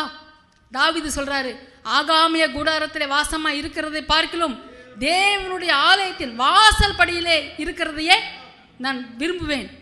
1000 நாளை பார்க்கிலும் உங்களுடைய பிரகாரங்களிலே இருக்கும் ஒரு நாள் நல்லது. ஹல்லேலூயா. அருமையான தேவ பிள்ளைகளே, நான்லாம் டெய்லி தேரடி சர்ச்சை போய் திறக்கிறதுக்கு ரொம்ப ஆசைப்படுவேன். ஏன்னா அதை நான் ஒரு பெரிய பாக்கியமாக நினைப்பேன். ஏன்னா வெளியே வாசப்படியிலேயே உட்கார்றதுக்கு அவ்வளோ ஆசீர்வாதத்தை ஆண்டவர் வச்சிருக்கிறாருன்னா அந்த சபையை திறக்கிறது எனக்கு ஒரு பெரிய ஆசீர்வாதம் தான் நான் நினைப்பேன். ஆமே. ஹல்லேலூயா. அடிக்கடி சபைக்கு ஜெபிக்கிற ஒரு அனுபவம் நமக்கு இருக்கணும். சபையினுடைய காரியங்களிலே அடிக்கடி ஈடுபாடு கொள்ளுகிற ஒரு அனுபவம் நமக்கு இருக்க வேண்டும். தேவனுடைய ஆலயத்தில் தங்கின சாமுவேல் ஆண்டவர் உயர்த்தினார். என்னுடைய வயசுக்கு ஒத்த அநேகர் கோடம்பாக்க சபையில் இருந்தார்கள். நான் வந்து ஆண்டவருக்குள்ள வளர்ந்து வந்த நேரத்தில் நிறைய பேர் என் கூட நாங்கள்லாம் பார்த்தீங்கன்னா 99% நாங்கள் சர்ச்சே கதின்னு தான் கிடப்போம். ஹல்லேலூயா. எங்களுக்கு பிக்னிக் சென்டரும் சர்ச்சு தான், எங்களுக்கு வந்து ஷாப்பிங் மாலும் சர்ச்சு தான். ஹல்லேலூயா. எங்களுக்கு வந்து ஃப்ரெண்ட்ஷிப் ஃபெல்லோஷிப் வைக்கிறதும் சர்ச்சு தான், பார்ட்டி வைக்கிற இடமும் சர்ச்சு தான். எதுக்கு சொல்லுவோம்னா எல்லாமே எங்களுக்கு சர்ச்சு தான். போவோம், அங்கே தான் இருப்போம், லீவு நாளில் அங்கே தான் இருப்போம், கொஞ்சம் ஆஃபீஸுக்கு கொஞ்சம் லேட்டாக போகலான்னா அங்கே தான் இருப்போம், ஆஃபீஸை விட்டு வந்து அங்கே தான் இருப்போம், தூங்குறதுக்கு தான் வீட்டுக்கு போவோம். ஆமே. நீங்கள் பார்த்துங்க, ஆண்டவர் கிருபையில் அந்த என்னுடைய நாட்களில் என்னோடு கூட வளர்ந்த அநேகர் பார்த்திங்கன்னா ஊழியக்காரங்களாக இருக்கிறாங்க, மெஷினரிகளாக இருக்கிறாங்க, பாஸ்டர்ஸாக இருக்கிறாங்க, ஆண்டவருடைய கனமான வேலையை செய்கிறவர்களாக இருக்கிறார்கள். ஆமே. ஆலயத்தோடு கூட அட்டாச்மெண்ட்டாக இருக்கிறவங்களுக்கு தேவன் இவ்வளவு பெரிய மேன்மையை வைத்திருக்கிறார். ஆமே. ஆலயத்துக்கு வரணும், அடிக்கடி வரணும். எனக்கெல்லாம் கோடம்பாக்கம் சபையில் நான் ஜெபிக்கிறதுக்கே எனக்கு ஒரு இடம் இருக்கும். கடந்த நாட்களில் நான் அந்த சபைக்கு போகும் பொழுது அந்த இடத்த பார்த்தேன். அதெல்லாம் மாடிஃபை பண்ணிட்டாங்க. இருந்தாலும் அந்த இடத்த பார்க்குறப்ப எனக்கு என்ன ஒரு பரவசமாக இருந்துச்சு. எப்போல்லாம் வேலைக்கெல்லாம் போயிட்டு வந்தவொடனே கடைசியில் சோஃபா போட்டிருப்பாங்க, அது திரும்பி அந்த பக்கம் சோத்தை பார்த்து முழங்கால் போட்டு அது வந்து ஏதோ எங்கள் அம்மா வீடு மாதிரி அந்த இடம் எனக்கு. ஹல்லேலூயா. அந்த இடத்துல போய் உட்காந்து நான் ஜெபம் பண்ணேன்னா ஆண்டவருடைய சத்தத்தை எனக்கு கேட்க முடியும், ஆண்டவருடைய பிரசன்னத்தை எனக்கு உணர முடியும். ஆண்டவர் அந்த இடத்துல வச்சு தான் என்னை ஆசீர்வதிச்சார். ஹல்லேலூயா. இன்றைக்கி நான் உங்கள் முன்னாடி நிற்கிறேன்னா அன்றைக்கி நான் ஆலயமே கதி என்று கிடந்தனால தான். ஹல்லேலூயா. நீங்கள் ஒருவேளை நீங்கள் என்னை விட படித்தவங்க நிறைய இருக்கலாம், நல்ல ஒரு போஸ்ட்டில் நீங்கள் இருக்கலாம், நிறைய சம்பளம் வாங்குறவங்க இருக்கலாம். ஆனால் உங்கள் எல்லாருக்கும் மேலே தேவன் என்னை நிறுத்தி வச்சிருக்கிறார். அதுக்கு காரணம் என்ன தெரியுமா? தேவனுடைய ஆலயத்தை நான் நேசித்தேன், கர்த்தர் என்னை உயர்த்தினார். இதை கேட்டுக்கொண்டிருக்க அருமையான தேவ பிள்ளைகளே, நம்முடைய நிலைமை எப்படி இருக்குது? வாரத்துக்கு ஒருத்தர் அட்டண்டன்ஸ் போட வர்றோமா, இல்லை லேட் அட்டண்டன்ஸ் போடுறோமா? லேட் அட்டண்டன்ஸ் இல்லை, அது யூஸ்வலாக அவங்களுக்கு அப்படி தான், அவங்க அப்படியே பழகிட்டாங்க, அதுலேருந்து மாற மாட்டாங்க. உங்களை நான் நேசிக்கிறேன், யாரையுமே நான் கண்டம் பண்ண வரல, யாரையுமே நான் ப்ளேம் பண்ண வரல. ஆனால் தேவன் உங்களை ஆசீர்வதிக்க நான் விரும்புகிறேன். ஹல்லேலூயா. ஆண்டவர் சொல்கிறாரு, என்னை கனம் பண்ணுகிறவர்களை நான் கனம் பண்ணுவேன். எப்படி நீ கனம் பண்ண முடியும்? ஆண்டவரை சேரில் உட்கார வச்சுட்டு ஐயா சாமி சரண்டர் அப்படி காலில் விடுறதா? கிடையாது கிடையாது கிடையாது. ஆண்டவருடைய ஆலயத்துக்கு சரியான நேரத்துக்கு நீங்கள் வர்றீங்கன்னா அதுதான் கர்த்தரை கனம் பண்ணுறது. சபையில் அனௌன்ஸ் பண்ணுற ஜபங்களுக்கு நீங்கள் ஓடோடி வர்றீங்கன்னா அதுதான் கர்த்தரை கனம் பண்ணுறது. பாஸ்டர் சொல்வார் அனௌன்ஸ்மெண்ட், அவருக்கு என்ன வேலை வெட்டி இருக்குது? அவருக்கு இதுதான் வேலை. எனக்கு 1000 வேலை இல்லையா? உனக்கு இருக்கிற 1000 வேலையிட பாஸ்டர் சொல்கிற அந்த ஒரு வேலை தான் பெரிய மகிமையான வேலை. அதுதான் உங்களை நித்தியத்துக்குள்ளே கொண்டு போகிற வேலையாக இருக்கும். ஹல்லேலூயா. இந்த யோசுவா ஆசரிப்பு கூடாரத்தை விட்டு நீங்காத ஒரு மனுஷனாக இருந்தான். ஆலயத்துக்கு வந்து என்ன செய்யணும்? ஜெபம் பண்ணணும், வேதத்தை வாசிக்கணும். சிலர் பார்த்தா வருவாங்க, அப்படியே சூப்பர்வைஸ் பண்ணுவாங்க. இவங்க எப்படி ஜெபம் பண்ணுறாங்க, அவங்க எப்படி ஜெபம் பண்ணுறாங்க, இவங்க ஏன் இதை பண்ணுறாங்க, அவங்க ஏன் அதை பண்ணுறாங்க? எப்பா சாமி, உன்னை ஜெபம் பண்ண தான் சர்ச்சைக்கு வர சொல்கிறேன். நீ வந்து சூப்பர்வைஸ் பண்ணுறதுக்கு உங்களுக்கு யாரும் அவங்க சூப்பர்வைசர் வேலைலாம் இங்கே கொடுக்கல. ஹல்லேலூயா. இருக்கிற எந்த ஒரு சின்ன வேலையாக இருந்தாலும் நீங்கள் தாழ்மையாக சபைக்காக செய்யும் பொழுது தேவன் உயர்த்துவார். யோசுவா எதுக்கு ஆசரிப்பு கூடாரத்தை விட்டு நீங்காமல் இருந்தான்? ஹல்லேலூயா. அதில் இருக்கிற ஒவ்வொரு வேலையை நீங்கள் பார்க்கணும். சில நேரம் பார்க்கும் பொழுது பார்த்தா குப்பை அப்படியே இருக்கும், அப்படியே சூப்பர்வைஸ் பண்ணிட்டு போவாங்க. கீழே குனியுங்களேன். ஒருவேளை நீங்கள் பெரிய அதிகாரியாக இருக்கலாம், உலகத்துக்கு நீங்கள் ஒரு பெரிய அதிகாரி, கவலை கிடையாது. ஆனால் ஆண்டவருக்கு நீங்கள் குப்பையிலும் குப்பை, தூசியிலும் தூசி, புழுதிலையும் புழுதி. ஆனால் அந்த புழுதி தான் தேவன் எடுத்து உயரத்தில் சிங்காரத்தில் வைக்கிற தேவனாக இருக்கிறார். ஹல்லேலூயா. யோசுவா தேவனுடைய ஆலயத்தில் அதுவே கதி என்று கிடந்தான். அருமையான தேவ பிள்ளைகளே, இந்த யோசுவா இன்னொரு காரியம் பாருங்கள். சபையே கதின்னு மாத்திரம் அவன் கிடக்கல, ஆசரிப்பு கூடாரத்தை விட்டு பிரியாத மாத்திரம் அவன் இல்லை, இன்னொரு காரியத்தையும் அவன் செய்கிறான். என்னன்னு சொன்னால், அவன் வந்து மோசேயுடைய வார்த்தைக்கு கீழ்ப்படுகிறான். நீங்கள் வாசிக்கலாம். யோசுவா 11வது அதிகாரம் 15வது வசனத்தை எடுத்து வாசிங்களேன். கர்த்தர் தமது தாசனாகிய மோசேக்கு எப்படி கட்டளையிட்டு இருந்தாரோ அப்படியே மோசே யோசுவாவுக்கு கட்டளையிட்டிருந்தான். அப்படியே யோசுவா செய்தான். அப்படியே யோசுவா, அதாவது அவங்க பாஸ்டர் மோசே என்னெல்லாம் சொல்கிறாரோ அதெல்லாம் அவன் செய்கிறான். ஆமென். சும்மா சர்ச்சுக்கு வந்து போகிறதுல ஒரு மேன்மை கிடையாது. தேவ மனுஷனுடைய வார்த்தைக்கு நீங்கள் கீழ்ப்படுகிறீங்களா? உன்னை திருத்திக்கோன்னு சொல்கிற காரியத்தை நீ திருத்திக்கிறியா? நீ செய்யாதன்னு சொல்கிற காரியத்தை நீ செய்யாமல் இருக்கிறியா? ஜபின்னு சொல்கிற காரியத்துக்கு ஜபிக்கிறியா? ஒரு காரியத்தை சொல்லி இதை செய்ய என்று சொல்லும்போது அந்த காரியத்தை நீங்கள் செய்கிறீங்களா? சும்மா வந்து ஆசீர்வாதம் வேணாண்டவரை வந்து போகிறேன்னா ஆண்டவர் என்ன, அவர் சர்வ வல்லவர், சர்வ ஞானி. நம்மளோட இன்டென்ஷன் எல்லாம் அவருக்கு தெரியும். ஆமென். பாருங்க, இந்த 12வது வசனத்துல வாசிங்களா. அந்த ராஜாக்களுடைய எல்லா பட்டணங்களையும் அவைகளுடைய எல்லா ராஜாக்களையும் யோசுவா பிடித்து பட்டய கருக்கினால் வெட்டி கர்த்தருடைய தாசனாகிய மோசே கட்டளையிட்டபடி அவர்களை சங்காரம் பண்ணினான். மோசே என்ன சொன்னாரோ அதை அப்படியே 100க்கு 100 அப்படியே செய்து முடிக்கிறார். ஆமென். கேட்டுட்டு இருக்கிற அருமையான தேவ பிள்ளைகளே, சபைக்கு வரணும், சபையினுடைய காரியங்களை பார்க்கணும், சபை மேலே ஒரு வைராக்கியம் இருக்கணும். அதாவது இந்த பேனரை சொல்லலை, நான் ஏஜி சர்ச்சு, நான் பெண்டிகாஸ்டல் சர்ச்சு, நான் ஏசியா சர்ச்சு, நான் சர்ச் ஆஃப் காட் சர்ச்சு, அந்த வைராக்கியத்தை நான் சொல்லலை. தேவனுடைய வீட்டை குறித்த பக்தி வைராக்கியம். இயேசு சபைக்கு போகிறாரு, அங்கே பார்த்தா காசுக்காரர்கள், விற்கிறவங்க, கொள்றவங்க, புறா, அது இது அனிமல்ஸ் எல்லாம் இருக்குது. ஆண்டவர் பார்க்குறாரு, எல்லாத்தையும் டமால் அடிச்சு, என்னுடைய வீடு சகல ஜனங்களுக்கும் ஜப வீடு என்று எண்ணப்பட்டிருக்கிறது, நீங்கள் கல்வர் குகையாய் மாட்டினீர்களே.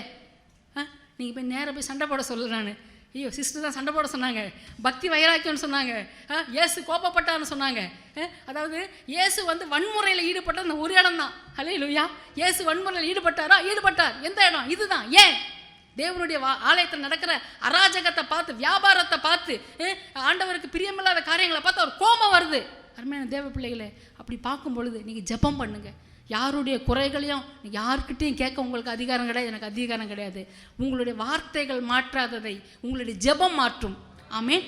ஐயோ ஆண்டவரே, இந்த மாதிரி காரியம் இருந்தால் நல்லா இருக்குமாப்பா, இது சரியில்லாமல் இருக்குதே, உடனே போய் வா உனக்கு விஷயம் தெரியுமா, இந்த மாதிரி ஒரு விஷயமான யார்கிட்டையும் சொல்லிடாது. அவங்க சொல்லுவாங்க, வா அப்படி ஒரு விஷயமான யார்கிட்டையும் சொல்லிடாது.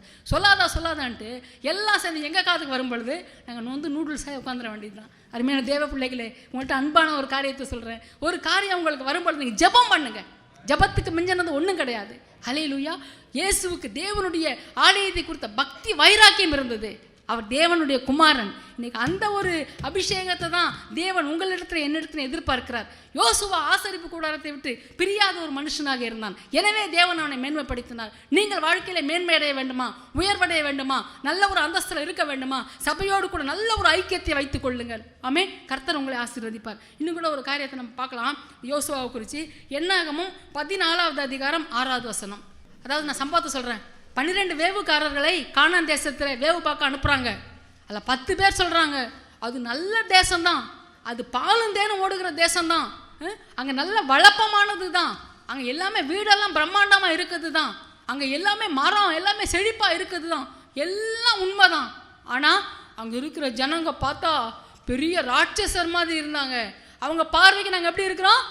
வெட்டுக்கிளியை போல இருக்கிறோம். ஐயோ தேவ பிள்ளையே, நீ கர்த்தரால் ரட்சிக்கப்பட்ட தேவ ஜனம், உன்னை ஆண்டவர் அந்த அந்த அவர்களை விட பலவான்களாக தான் வச்சிருக்கிறாரு. ஆனால் நம்ம எப்படி நம்மளை பார்த்துக்கிறோம்?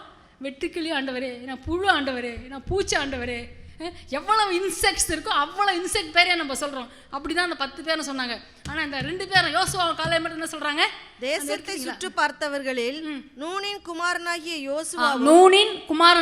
யோசுவா எப்புனேயின் குமாரனாகிய காலேபும் தங்கள் வஸ்திரங்களை கிழித்து கொண்டு இஸ்ரவேல் புத்திரரின் சமஸ்த சபையையும் நோக்கி, நாங்கள் போய் சுற்றி பார்த்து சோதித்த தேசம் மகா நல்ல தேசம். கர்த்தர் நம்மேல் பிரியமாயிருந்தால் அந்த தேசத்திலே நம்மை கொண்டு போய் பாலும் தேனும் ஓடுகிற அந்த தேசத்தை நமக்கு கொடுப்பார். அல்லேலூயா. இங்க பாருங்க, இந்த யோசுவாவோட இன்னொரு கேரக்டர், இவன் வேர்ட் ஆஃப் என்கரேஜ்மெண்ட் அவனுக்கு இருந்துச்சு. அல்லேலூயா. அவன் மற்றவங்களை உற்சாகப்படுத்துறான். பயந்தாங்கொழியில பார்த்து, பயப்படாதப்பா, கர்த்தர் நம்ம கூட இருக்கிறாருப்பா, கர்த்தர் நமக்கு உதவி செய்வாருப்பா, எந்த ஒரு சூழ்நிலையும் நம்ம வெட்கப்பட்டு போகிறது கிடையாதுப்பா, ஆண்டவர் சொன்னது தான்ப்பா. இப்படி அவன் கூட இருக்கிற ஜனங்களும் என்ன செய்யறான்? என்கரேஜ் பண்ணுறான். அதாவது மற்றவங்களை உற்சாகப்படுத்துகிறவா இருக்கணும். அதுதான் உன்னுடைய மேன்மைக்கு காரணம். அல்லேலூயா. Hello, what about us? நம்மளை பற்றி எப்படி ஏதாவது ஒன்று நடக்கிறதுக்கு முன்னாடி ஐயோயோ அப்படி சொல்லி இருக்கிறவனை கரைஞ்சு போக பண்ணுறோமா, இல்லை வா ஒரு கை பார்த்துக்கலான்னு சொல்கிறோமா? சொல்லும் பொழுது, இந்த பிரசங்கத்தை எடுக்கும் பொழுது எனக்கு ஒரு சம்பவம் கவனம் வந்துச்சு. கேரிஸ் ரொம்ப குழந்தையாக இருக்கும் பொழுது ஒரு சரீரத்தில் முடியாமல் போயிடுச்சு. இந்த திருவற்றியூரில் ஒரு டாக்டர் சைல்டு ஸ்பெஷலிஸ்ட் இருக்கிறாரு. அவர்கிட்ட கூட்டிகிட்டு போனோம். அவர் ஐயோ அப்படின்னாரு. அவ்வளோதான், நாங்களே ஏற்கனவே பயந்து மிரண்டு போய் வந்திருக்கிறோம். அவர் ஐயோன்னு எங்களுக்கு இருக்கிற நம்பிக்கை போன மாதிரி ஆயிடுச்சு. சரி, வேண்டாம், இவர் செட் ஆகாது, இன்னொரு டாக்டர்கிட்ட போனோம். அவர் வாயே திறக்க மாட்டார். என்ன பிரச்சனை நம்ம சொன்னோம்னா அதை காதில் வாங்கிக்கிட்டு மருந்து மாத்திரம் தான் எழுதி வாங்குவார். அருமையான தேவ பிள்ளைகளே, நீங்கள் அப்படி இருக்கக்கூடாது. உற்சாகமான வார்த்தைகளை பேசக்கூடியவர்களாக இருக்க வேண்டும். நம்பிக்கை ஊட்டுகிற வார்த்தைகளை பேசுகிறவர்களாக இருக்க வேண்டும். எல்லாமே நெகட்டிவாக இருந்தாலும், எல்லாமே முடிஞ்சு போன ஒரு சூழ்நிலையாக இருந்தாலும் நீங்கள் நம்பிக்கையின் வார்த்தைகளை பேச வேணும். அதுக்கு தான் தேவன் உங்களை அழைத்திருக்கிறார். ஆமென். நம்பிக்கையுடைய வார்த்தைகள் அந்த உருவாக்குகிற வல்லமை உடையது. அல்லேலூயா. நீங்க சொல்ற அந்த பாசிட்டிவ் வேர்ட்ஸ் கன்ஸ்ட்ரக்டிவ் பவர் இருக்குது. ஆமென். அதான் ஆண்டவர் சொன்னாரு, மரணமும் ஜீவனும் நாவின் அதிகாரத்தில் இருக்கிறது. நம்ம எப்படி இருக்கோம்? எனக்கே நான் பாசிட்டிவாக பேச மாட்டேன்,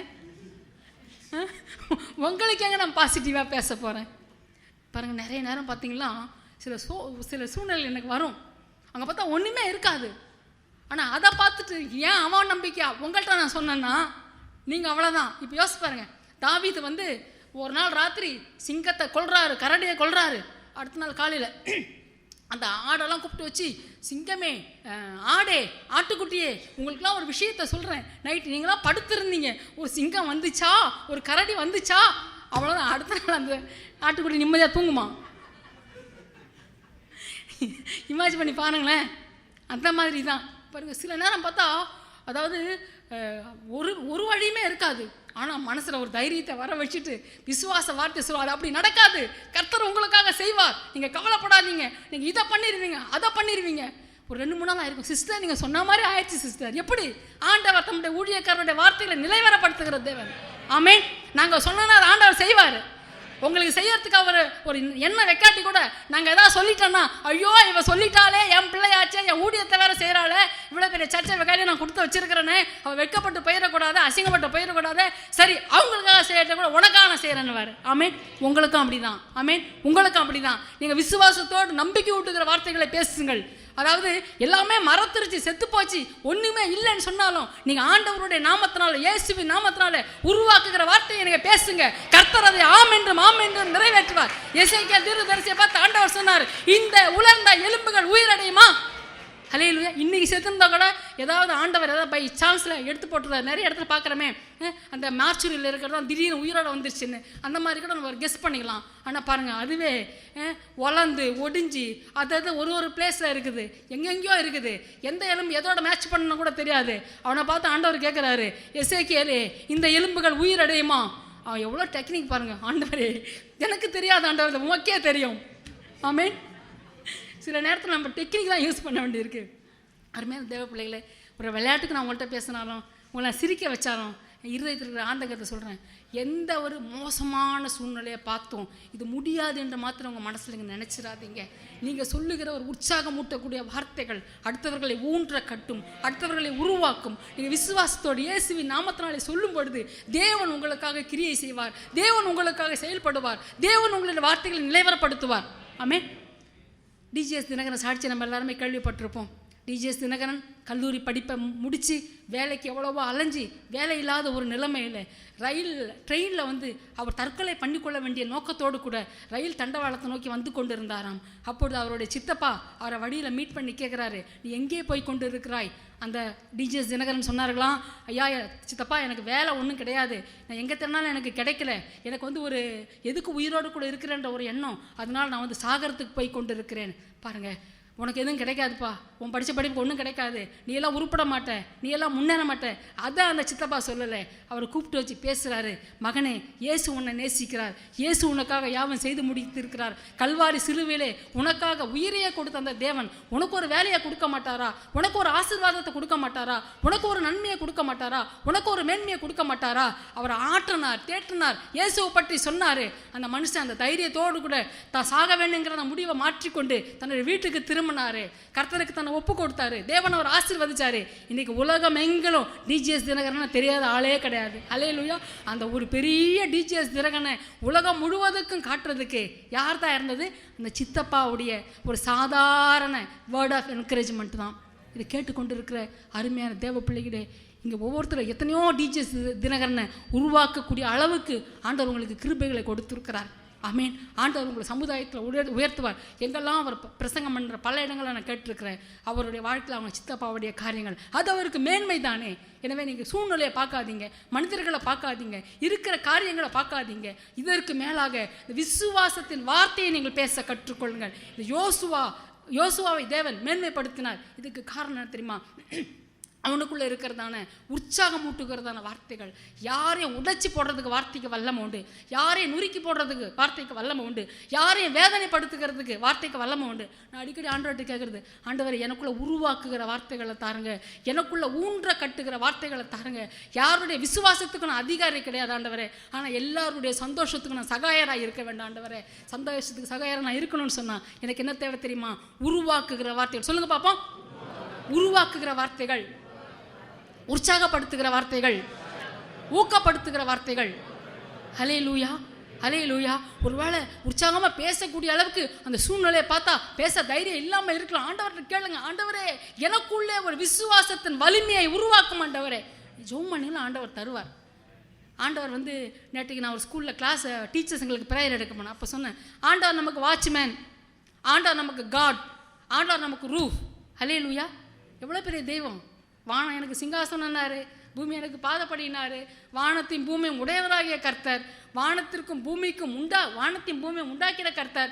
வெள்ளி என்னுடையதுனாரு, பொண்ணு என்னுடையதுனாரு, பூமி என்னுடையதுனாரு, அதனால் நிறைவு என்னுடையதுனாரு, பூமியோட குடிகள் என்னன்னு சொன்னார். அவ்வளோ பெரிய தேவன். இஸ்ரவேலை காக்கிறவர், உறங்குவதும் இல்லை தூங்குவதும் இல்லை.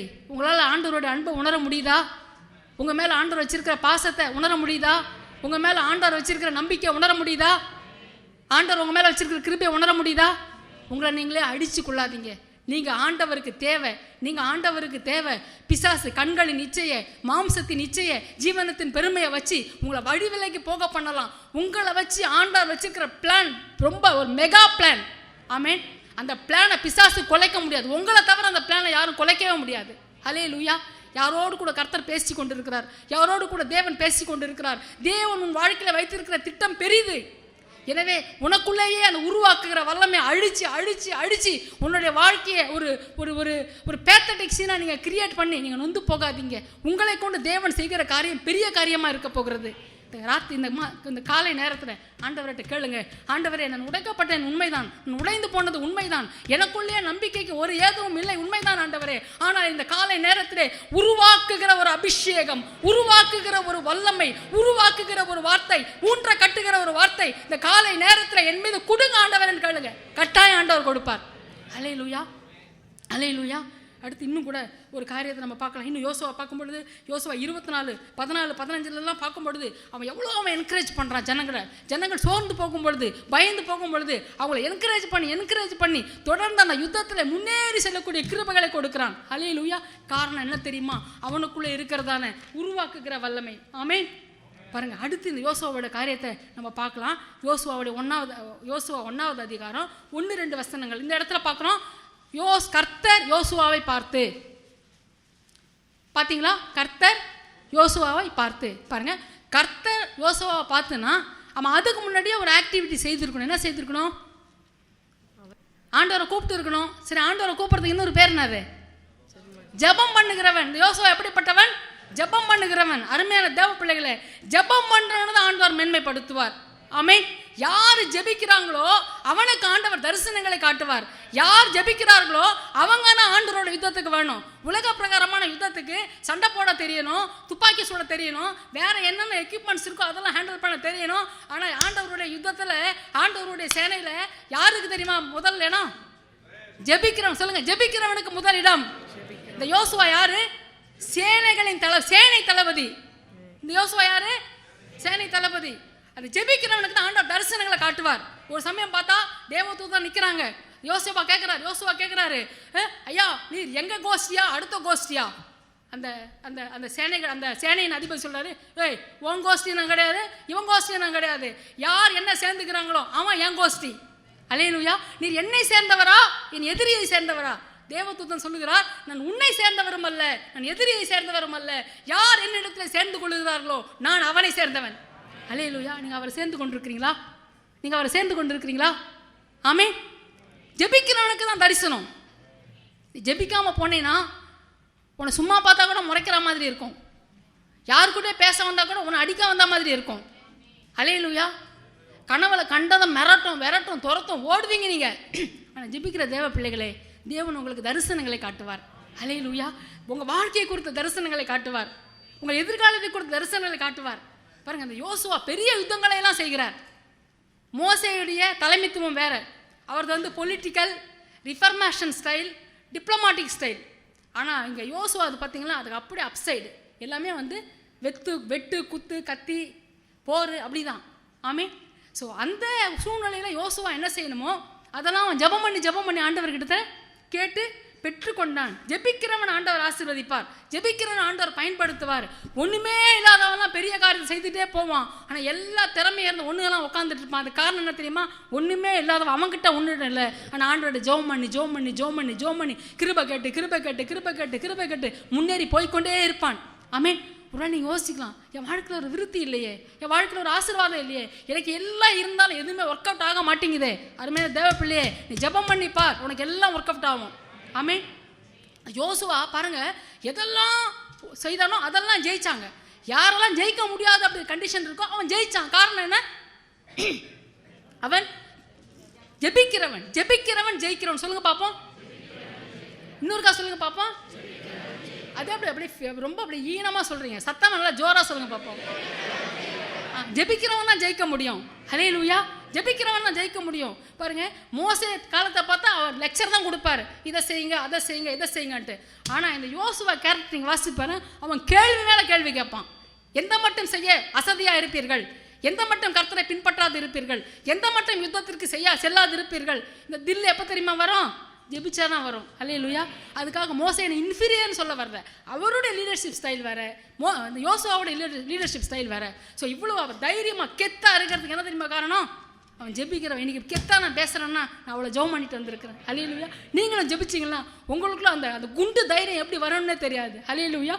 ஜெபிக்கிற தேவ பிள்ளைகள் தான் மேன்மைக்குரியவர்களாக இருப்பார்கள். எத்தனை பேருக்கு தெரிஞ்சிருக்குமா தெரியல, பிரேயிங் ஹைட் என்று பஞ்சாப் தேசத்தில் வெளிநாட்டிலேருந்து வந்தார். அவருடைய மெயின் ஊழியமே என்னது?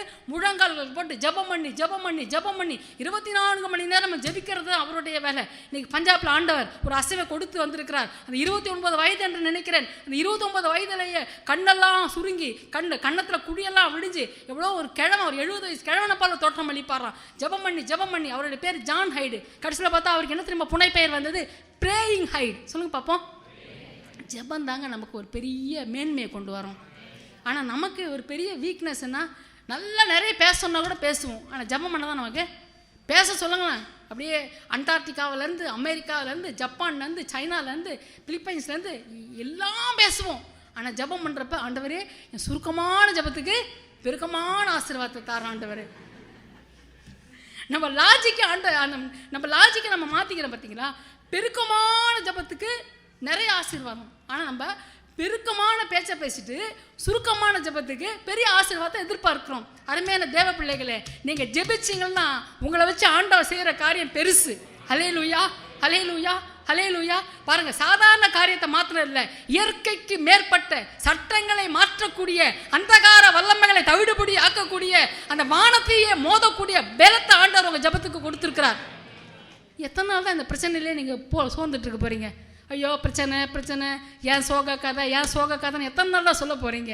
உங்கள் முழங்காலில் ஆண்டவர் உங்களுக்கு பலத்தை வச்சிருக்கிறாரு. ஹல்லேலூயா. காண்டா மிருகத்துக்கு கொம்புல பலன், டைனாசரஸுக்கு இடுப்புல பலன், தேவ பிள்ளைகளுக்கு முழங்கால பலன். ஆமென். சொல்லுங்க பாப்பா, முழங்கால பலன், முழங்கால பலன். உங்கள் கண்ணீர் ஒரு பெரிய வெடிகுண்டு. ஹல்லேலூயா. உங்கள் கண்ணீர் ஒரு வெடிகுண்டு. ஒரு காரியத்துக்கு, ஒரு ஆத்மாவுக்கு, ஒரு பிரச்சனைக்கு, ஒரு தேவைக்கு, ஒரு போராட்டத்துக்கு, ஒரு கஷ்டப்படுறவங்களுக்கு ஜெபிச்சினாரா வெடிகுண்டு. கர்த்தர் ஜெபத்தை கேட்பார், வானத்தை கிழித்து இறங்குவார், உன் ஜெபத்துக்கு ஆண்டவர் பதில் கொடுப்பார். பல முறை நீ ஜெபித்து அதுக்கு பதில் வராமல் இருந்தாலும் நீ சோர்ந்து போகாத தேவ பிள்ளையே. ஒவ்வொரு முறையும் அடிக்கும் பொழுது அந்த பாறையோடு கூட நீ மோதி கொண்டு தான் இருக்கிறாய். ஒரு நாள் அந்த பாறை உடையும். 10 அடியில் உடையிற பாறை இருக்குது, 100 அடியில் உடையிற பாறை இருக்குது, 1000 அடியில் உடையிற பாறை இருக்குது, 10 கோடி நேரம் அடிக்கிற பாறை இருக்குது. 11வது கோடி அடிக்கும் பொழுது நீ எதற்காக ஜெபிக்கிறாய்? அந்த கோட்டை விழும். ஹல்லேலூயா, ஹல்லேலூயா, ஹல்லேலூயா, ஹல்லேலூயா. அடுத்து இன்னொரு காரியத்துக்கு நம்ம வாசிக்கலாம். இந்த யோசுவாவுடைய காரியம் பார்த்தீங்களா? இஸ்ரவேல் ஜனங்களை மோசே வழி நடத்தி கொண்டு வர்றார். ஆண்டவர் சொல்கிறார் மோசையை பார்த்து, இந்த ஜனங்களை நீ இந்த எகிப்தை விட்டு இவங்களை கிளப்பி கொண்டு போய் நான் வாக்குத்தத்தம் பண்ணப்பட்ட இந்த கானான் தேசத்துக்குள்ளே நீ போகணும்னு ஆண்டவர் சொல்கிறாரு. பாருங்கள், மோசே வழி நடத்தி கொண்டுட்டு வராரு. ஆனால் அந்த யோர்தான் கரைக்கு வர்றதுக்கு முன்னாடி இந்த மோசையை பார்த்து ஆண்டவர் சொல்கிறாரு, நீ இனி அவங்க நடத்தி கொண்டு போக முடியாது, நீ இங்கேருந்து அந்த தேசத்தை மாத்திரம் நீ பார்த்துக்கோ. உனக்கு பிறகு உன் வேலைக்காரன், உன் பணிவிடைக்காரன், உன் வேலைக்காரன், உன் ஊழியக்காரன், உனக்கு எடுபடியாக இருந்தவன் அவன் என்ன செய்வான்? அதை நடத்தி கொண்டு போவான். அதாவது ஆண்டவர் சொன்ன அந்த பெரிய பிளானை மோசே ஓரளவு தான் அவர் ஃபில்ஃபில் பண்ணார். ஆனால் அடுத்த காலகட்டம் எங்கே வருது? இந்த யோசுவாவுடைய கரத்தில் வருகிறது. ஸோ அந்த அன்னைக்கு இஸ்ரவேல் ஜனங்களை வழி நடத்தி இந்த யோசுவா கொண்டு வர்றான். கடைசியில் பார்த்தா 110 வயசு வரைக்கும் அந்த யோசுவா இருக்கிறாரு. நிறைய இடங்களை சுதந்திரிச்சு அந்த கானான் தேசத்தை பங்கு போட்டு இஸ்ரவேல் ஜனங்களுக்கு எந்த ஒரு டெஸ்டினேஷனை எங்கேயே அவர்கள் போய் சேர வேண்டும் என்கிற ஒரு நோக்கத்தை, ஒரு குறிக்கோளை தேவன் வைத்திருந்தாரோ அந்த இடத்துக்கு அந்த யோசுவா கொண்டு போய் சேர்க்கிறார். அருமையான தேவ பிள்ளைகளே, பிதாவாகிய தேவன் இயேசு கிறிஸ்துவ பலியா கொடுத்த நாள்ல இருந்து, ஆதி அப்போஸ்தலர் நாட்களிலிருந்து அந்த ரட்சிப்பின் திட்டத்தை அந்த கானானுக்குள்ளே அந்த பரலோகத்துக்குள்ளே போகக்கூடிய பணியை ஆண்டவர் கொடுத்திருக்கிறார். ஒவ்வொரு விதமாக இந்த ஆண்டவருடைய வேலையை செய்து கொண்டு வந்தார்கள். மோசே காலத்தில், யோசுவாவுடைய காலத்தில், அதுக்கு பிறகு இருக்கிற காலங்களிலே நீங்கள் வேதத்தில் பார்க்கும் பொழுது பார்த்தா அந்த யோசுவா மோசேயை பார்த்து மோசே என்ன பண்ணானோ அதை அப்படியே யோசுவா பண்ணுறான். அந்த யோசுவாவுக்கு கீழே இருக்கிற ஆட்கள்லாம் யோசுவாவுடைய காலத்தில் ஒருத்தனும் அவனுக்கு எதிர்த்து நிற்க முடியவில்லை. காரணம் என்னன்னு சொன்னால், அவன் மோசே என்னெல்லாம் கற்றுக் கொடுத்தானோ அதை அப்படியே இந்த யோசுவா ஃபாலோ பண்ணுறான். தலைமைத்துவ விதிகளில் லா ஆஃப் பிக்சர் என்று இருக்கிறது. அதாவது லீடர்ஷிப்புக்கு நிறைய பிரின்சிபல் உண்டு. அது இன்னொரு பிரின்சிபல் என்னன்னு சொன்னால் லா ஆஃப் பிக்சர். அது என்னன்னு சொன்னால், நான் சொல்கிறத நீங்கள் செய்ய மாட்டீங்க, நான் செய்யறதை தான் நீங்கள் செய்வீங்க. ஆமென். இந்த யோசுவாவுடைய அந்த லைஃப் ஸ்டைலை பார்த்து, அவனுடைய விசுவாசத்தை பார்த்து, அவனுடைய ஒழுக்கமான அந்த நெறிகளை பார்த்து, அவன் தேவனுக்கு கீழ்ப்படுகிற விதத்தை பார்த்து, தேவனுடைய சத்தத்தை அவன் கேட்கிறத பார்த்து, தேவனுடைய கைடன்ஸை அவன் அப்படியே ஃபாலோ பண்ணுறதை பார்த்து சகல இஸ்ரவேல் ஜனங்களும் அப்படியே அவனுக்கு கீழ்ப்படுகிறார்களாம். ஆமென், ஆமென். வேதத்தில் வாசிக்கிறோம். யோசுவா புத்தகத்தில் கடைசி அதிகாரத்தில் கடைசி ஒரு சில வசனங்களுக்கு முன்பாக பார்க்குறோம். அந்த யோசுவா இருந்த நாட்கள் எல்லாம் அந்த ஜனங்கள் தேவனாகிய கர்த்தருக்கு பயந்து நடந்தார்கள். அருமையான தேவ பிள்ளைகளே, இன்னைக்கு கூட ஆண்டவர் ஒரு பெரிய ரட்சிப்பின் திட்டத்தை, பெரிய மீட்பின் திட்டத்தை உங்கள் கையிலையும் என் கையிலையும் ஆண்டவர் கொடுத்துட்டு போயிருக்கிறாரு. இயேசு கிறிஸ்து வந்தார், அவருடைய சீஷர்கள் வந்தார்கள், அதுக்கு பிறகு சபை பிதாக்கள், அதுக்கு பிறகு எத்தனையோ திருச்சபை தலைவர்கள், அதுக்கு பிறகு எத்தனையோ முற்பிதாக்கள், எத்தனையோ ஆவிக்குரிய தகப்பன்கள், அப்போஸ்தலர்கள். இன்னைக்கு கடைசியில் பார்த்தா நம்ம கையில் இருக்குது. இந்த ஒலிம்பிக் டார்ச்சை பார்த்தீங்கன்னா அந்த ஸ்போர்ட்ஸ் ஆரம்பிக்கிறப்ப அந்த டார்ச்சை பற்ற வச்சு ஒருத்தங்க கையில் கொடுப்பாங்க. அவங்க வேகமாக போய் அடுத்த ஆளுக்கிட்ட ஹேண்ட் ஓவர் பண்ணணும், அதுக்கு பிறகு அவங்க 2வது ஆளுக்கிட்ட ஹேண்ட் ஓவர் பண்ணணும். அப்படி கடைசியாக அது இருக்கிற இடத்துக்கு சேரணும், அல்ல அது குறிப்பிட்ட இடத்துக்கு போய் சேரணும். அருமையான தேவ பிள்ளைகளே, இந்த காலை நேரத்தில் ரட்சிப்பின் தீபமாகிய அந்த ஒலிம்பிக் டார்ச் மாதிரி இருக்கிற அந்த ரட்சிப்பின் தீபத்தை, சுவிசேஷ ஒளியை உங்கள் கரங்களிலே என் கரங்களிலே ஆண்டவர் கொடுத்திருக்கிறார். அதை பற்றி நீங்கள் என்ன யோசிச்சு கொண்டு இருக்கிறீங்க? இந்த உலகத்துக்கு வர ஆசீர்வாதங்களுக்காக, உலகத்து இன்பங்களுக்காக, உங்கள் சொந்த வேலைகளுக்காக, உங்கள் சொந்த காரியங்களுக்காக இந்த காரியத்தெல்லாம் விட்டுட்டு எனக்கு இருக்கிற பிரச்சனையே பெரிய பிரச்சனை ஆண்டவரே, இதில் எங்கே நான் ஒலிம்பிக் எடுக்கிறது, நான் டார்ச் எடுக்கிறது அப்படின்னு நீங்கள் சொல்லிட்டு இருக்கிறீங்களா? மோசே செய்த பிறகு யோசுவா செய்தார். யோசுவா செய்த பிறகு பல பரிசுத்தவான்கள் அவர்களுடைய காலகட்டங்களிலே தேவனுடைய வேலையை செய்து கொண்டு வந்தார்கள். இன்றைக்கு கடைசி நாட்களிலே நாம் இருக்கிறோம். நாம் ஆண்டவருடைய திட்டத்தை நிறைவேற்றும்படியாக தேவன் நம்மை வைத்திருக்கிறார். அதனுடைய பங்கு, நம்முடைய பங்கு எப்படியா இருக்கிறது? நாம் அதை குறித்து நம்ம என்ன செய்து கொண்டு இருக்கிறோம்? யாருக்கா நீங்கள் ஆண்டவரை பற்றி சொல்லியிருக்கிறீங்களா? ரட்சிப்பை பற்றி சொல்லியிருக்கிறீங்களா? தேவனுடைய அன்பை பற்றி சொல்லியிருக்கிறீங்களா? தேவனுடைய அனுகிரகத்தை பற்றி சொல்லியிருக்கிறீங்களா? தேவனுடைய ஆறுதலை பற்றி சொல்லியிருக்கிறீங்களா? உங்கள் கையில் கொடுத்துருக்கிற அந்த ரட்சிப்பின் தீபத்தை நீங்கள் என்ன செய்து கொண்டிருக்கிறீர்கள்? ஆமேன். ஆண்டவர் இந்த மேன்மைப்படுத்தி இருக்கிறான்ற வசனத்துக்கு முன்பாக என்ன சொல்கிறாரு?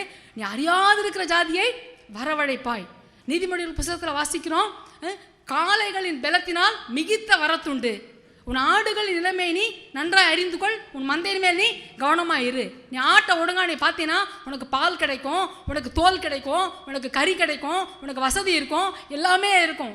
கர்த்தருக்கு நம்ம ஊழியம் செய்தால் தேவன் நம்மை கனம் பண்ணுவார். அருமையான தேவ பிள்ளைகளே, ராஜாவுக்கு மகிமை எது தெரியுமா? ஜனத்திரட்சி தான் ராஜாவுக்கு மகிமை. இதை கேட்டுக்கொண்டிருக்கிற அருமையான தேவ பிள்ளைகளை, உங்களால் ஒரு ஆளாவது ரட்சிக்கப்பட்டாங்க நீங்கள் கை நீட்டி சொல்ல முடியுமா? ஒரு ஆளுக்கு நீங்கள் ரட்சிப்பின் சுவிசேஷத்தை சொல்லியிருக்கிறீங்களா? நீங்கள் ஒரு நல்ல தீர்மானத்தில் எடுங்க. நான் உங்களை நான் கண்டம் பண்ணலை, உங்களை நான் குற்றப்படுத்தலை. உங்களை குற்றப்படுத்துறதுக்கு ஆண்டவர் எனக்கு அதிகாரம் கொடுக்கல. உங்களை உருவாக்குறதுக்கு, ஊன்ற கட்டுறதுக்கு தான் ஊழியக்காரராக எங்களுடைய கரங்களை ஆண்டவர் கிருபை கொடுத்துருக்கிறார். இப்பொழுது அனுகிரக காலம், ஒன்றும் ரொம்ப டைம்லாம் பிந்திரல. இப்போ நீங்கள் மனசு வச்சா கூட ஏதாவது ஆண்டருக்காக செய்ய முடியும். வெந்ததை தின்று விதி வந்தால் மாழ்வோம்ன்ற மாதிரி என்னத்தையோ சாப்பிட்டேன், என்னத்தையோ உடுத்தினேன், பக்கத்து வீட்டுக்காரன் கார் வாங்கினேன், நானும் வாங்கினேன், பக்கத்து வீட்டுக்காரன் இதை வாங்கினேன், நானும் அதை வாங்கினேன், இவன் அழகாக சட்டை வாங்கினேன், அந்த மாதிரி நான் சட்டை வாங்கினேன். அப்படியே நம்மளுடைய கண்ணோட்டங்கள், நம்முடைய பார்வைகள், நம்முடைய தரிசனங்கள்லாம் இந்த பூமிக்குரியது இருக்கா? ஆண்டவர் சொன்னார், பூமிக்குரியவைகளே இல்லை மேலானவைகளையே நாடுங்கள். புரியுதா? நம்முடைய குடியிருப்போ பரலோகத்தில் இருக்கிறது. இந்த வீட்டுக்கு நம்ம பிள்ளைகளுக்கு எவ்வளோ காரியம் நம்ம செக்யூர் பண்ணுறோம். அருமையான தேவ பிள்ளைகளே, பரலோகத்துக்கு நம்ம போகிறோமே, அதுக்கு எதாவது நீங்கள் ஆயத்தம் பண்ணி இருக்கிறீங்களா? வேலை, டயர்டு, இது அது எல்லாம் நீங்கள் சொல்கிறது எல்லாமே 100க்கு 200% நியாயமான காரியமாக இருக்கலாம். ஆனால் அதெல்லாம் பரலோகத்தின் தேவனுக்கு முன்பாக எடுப்படாதே. முழங்கால் படிடுவோமா? ஆண்டவர்கிட்ட கேட்போமா? ஆண்டவரே, நான் அறியாது இருக்கிற ஜனங்கள் என்னிடத்தில் வர வேண்டுமாப்பா.